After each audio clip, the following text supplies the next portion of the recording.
Salut tout le monde, c'est MS Biologie. Alors aujourd'hui, nouvelle vidéo. Tu sais, ça fait longtemps que je n'ai pas faite puisque j'avais pas grand chose à dire.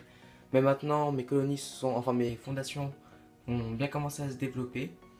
Vous pouvez voir que j'ai une nouvelle table d'élevage. Et donc, on va vous montrer un peu tout ce qu'il y a et je vais tout vous expliquer. Tout d'abord, ici, nous avons l'aire de chasse porte-tube microphone. Alors ceux qui sont là depuis longtemps, ils s'en souviennent parce qu'il y avait ma première colonie de l'Asus Niger qui avait été dedans. Et du coup je la réutilise pour une reine que j'ai trouvée cette année.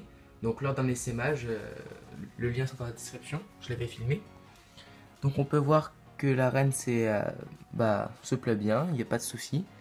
Les plans macros seront mis à la fin de la vidéo. Donc vous inquiétez pas, j'ai une nouvelle lentille, tout va pour le mieux. Pour la description, il y a une vingtaine de cocons, environ 100-150 larves et plusieurs grappes d'œufs. Donc tout se développe très bien. On peut voir qu'à l'entrée, il y a un bouchon de liège et elles ont en partie refermé avec des galets que je leur ai mis.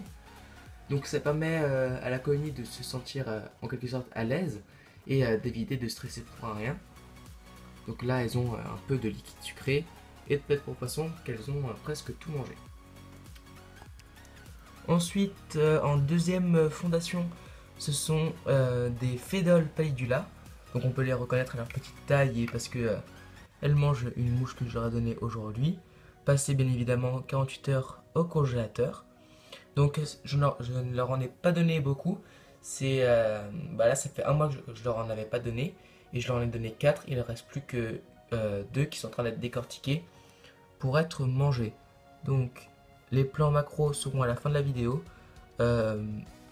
Juste, j'ai vu que le tube est très sale, vous pouvez voir, il y a plein de saleté partout. Je sais pas si je réussirai à faire un joli plan séquence. Donc bon, voilà.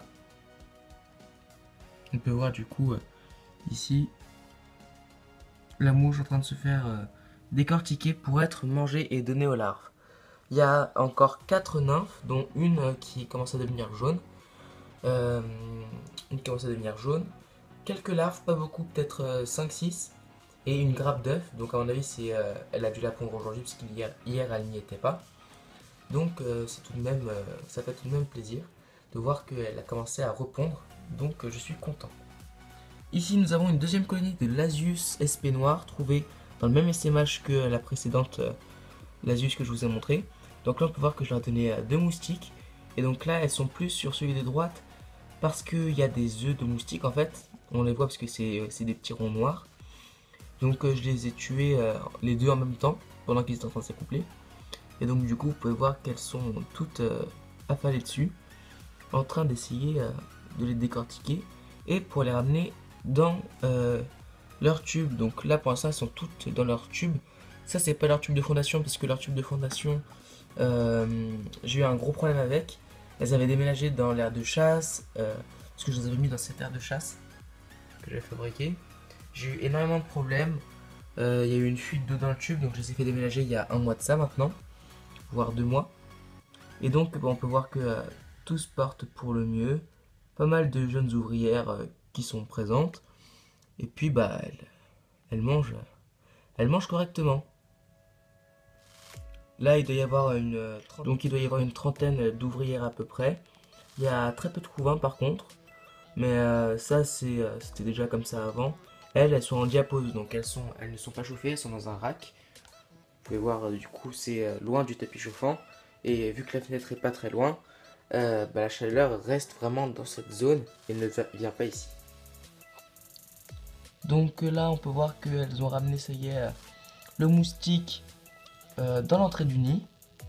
Et donc elles sont en train en fait de le couper, parce qu'elles ont mis son abdomen en fait dans le petit trou qu'elles ont créé. Et elles sont en train en fait de découper des petits morceaux pour donner à la reine. Et bien évidemment à toutes ces ouvrières et toutes ces petites larves que vous pouvez voir ici. Donc vraiment, on voit une trophalaxie, une grosse larve à côté qui est en train d'être nourrie justement par une ouvrière. Et tout ce petit tas de larves, il y en a peut-être une cinquantaine de larves derrière, entre 30 et 50 je pense. Mais vous pouvez voir qu'elles viennent de devenir en fait des larves parce qu'elles sont vraiment minuscules. On peut voir aussi qu'elles sont très bien nourries avec leur physogastrie assez importante. Et cet insecte qu'elles sont en train de manger. Voilà, donc je pense que le haut il va rester là parce qu'à un moment donné on va le manger. C'est tout à fait normal. Avec leur petite gamelle avec dedans. Ce n'est pas une fourmi noyée, c'est une araignée morte que j'avais mis dans l'air de chasse. Dans ce tube, il y a une Camponotus SP noire, donc probablement une Camponotus Piceus ou Vagus. Alors je lui ai mis 3 salles pour qu'elle puisse choisir quel est l'endroit qu'elle préfère pour fonder, puisque c'est une espèce xérophile. Donc, hop, on va enlever le petit coton. Donc là on peut voir la reine avec les trois salles bien étroites l'une et l'autre. Je l'ai nourrie puisque ça fait des mois qu'elle n'a pas pondu. Même si quand on me l'a envoyée elle avait des larves mais elle les a mangées pendant le transport. Je suppose avec Insectenco et Anthony qu'elle attend la diapause pour répondre. Donc c'est pour ça qu'elle est en diapause à entre 15 et 18 degrés ici. Donc je vais tout de suite faire une petite vue en macro. Et puis après on regardera le reste de mes colonies. Et donc en dernier, nous avons les Camponotus lateralis. Donc on peut les voir ici, elles sont en diapause. Alors je les ai posées là sur le meuble à la lumière pour que je puisse bien filmer. Mais elles sont en diapause, hein, à 15 degrés, 18-15 degrés. Donc la reine, elle a encore une aile, qui est un peu grignotée par les ouvrières, mais sans plus. Et vous pouvez voir les fissures gastriques qu'elles ont. J'essaie de faire un meilleur plan. Mais ça ne fonctionne pas. Donc voilà. Il y a très peu, genre il y a très peu de couvains. Peut-être 4 larves, 5 larves. Ah non, peut-être 6, 7. Je vais mettre un plus gros grossissement pour que vous voyez un petit peu mieux. Allez, à tout de suite.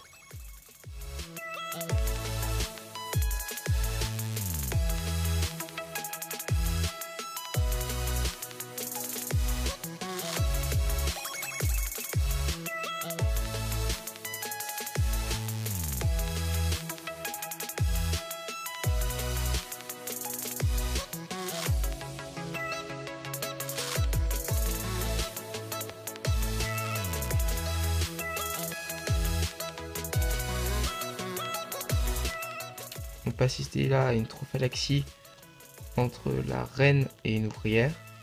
Je n'arriverai pas à filmer la goutte malheureusement.